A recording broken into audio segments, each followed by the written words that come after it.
Welcome back to Bland Recital for Sleep, the channel where we whisper sweet nothings about topics so mundane, so mind-numbingly niche, they tuck your brain in tighter than any weighted blanket.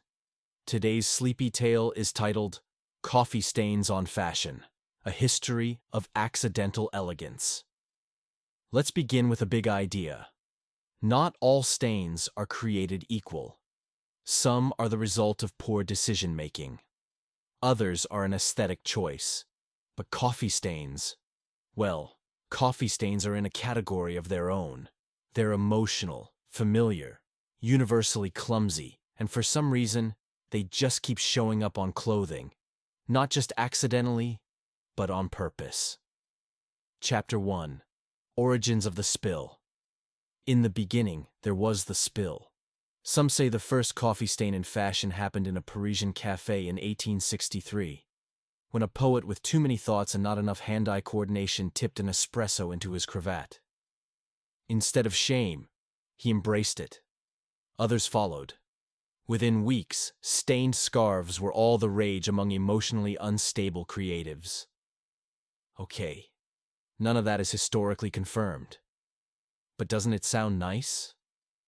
The truth is, coffee and creativity have always gone hand in hand, or perhaps cup in hand. And what's more poetic than wearing the evidence of inspiration across your chest? Chapter 2. Coffee Stains as a Statement. Fast forward to the late 20th century. Designers were looking for ways to make garments feel more real. Pre-distressed jeans had paved the way, ripped shirts, torn hems. Naturally, stains were next, and coffee, being both cheap and chic, became a medium. Soon, there were jackets with espresso drizzle patterns, shirts with ringed collar art, even skirts that looked like someone spilled a macchiato while reading a breakup text. All intentional. All runway ready.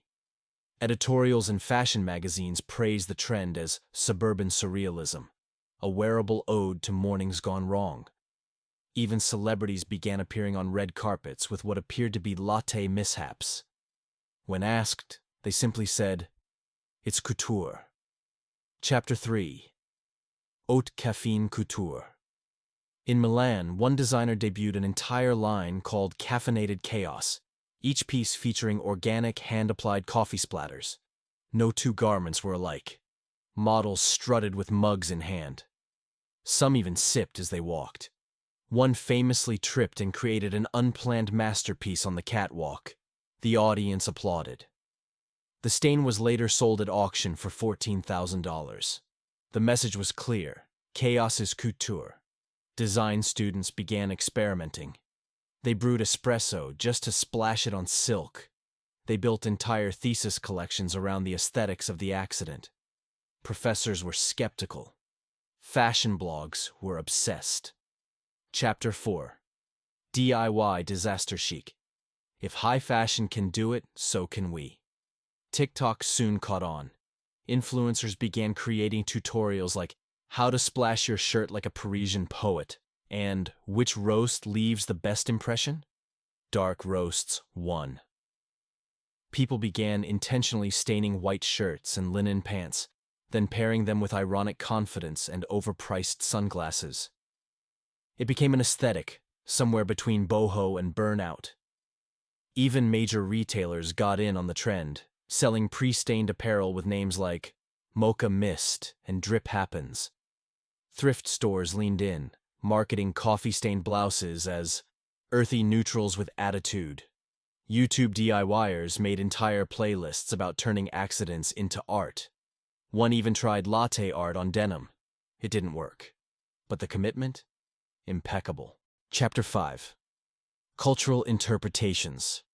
In Japan, wabi-sabi, the philosophy of embracing imperfection, found an unlikely ally in the coffee stain. Garments with stains weren't ruined, they were reborn. Fashion became not about avoiding spills, but honoring them. Suddenly, laundry was philosophical. Meanwhile, in the US, coffee-stained hoodies became a Gen Z badge of honor, proof that you had either a chaotic morning or strong opinions on oat milk. In Scandinavia, minimalist designers began incorporating subtle coffee tones into their seasonal collections. They called it warm decay. Reviewers called it quietly tragic. Chapter 6. The Science of Stains. Let's get technical for a moment. Why do coffee stains always form rings? It's called the coffee ring effect, a phenomenon where particles in a liquid concentrate around the edge as it evaporates. Scientists have studied it. Mathematicians have modeled it. Fashion designers have monetized it. Capitalism truly knows no bounds. This effect makes coffee uniquely beautiful in its staining. It creates soft, unpredictable gradients that no brush could replicate. Nature's own accidental tie-dye.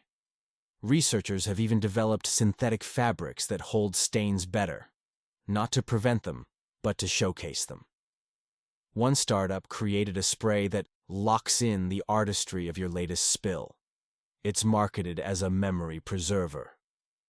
Chapter 7. Anti-fashion or ultimate fashion? Is wearing a coffee stain anti-fashion? A rejection of polish and perfection? Or is it peak fashion? A commentary on our obsession with control? After all, what's more vulnerable than walking into the world with visible evidence that you can't be trusted with a cup? Some argue that coffee stains represent authenticity. Others argue they represent laziness. But maybe, just maybe, they represent being human. Fashion historians have noted that every era has its rebellion. The 2020s, they claim, may be remembered as the decade when stains got their spotlight. Chapter 8. Your closet is a canvas. Next time you spill, pause before you blot. Look at the shape, the shade, the story. Maybe you've just created an abstract of your emotional state. Maybe it's a wearable Rorschach test.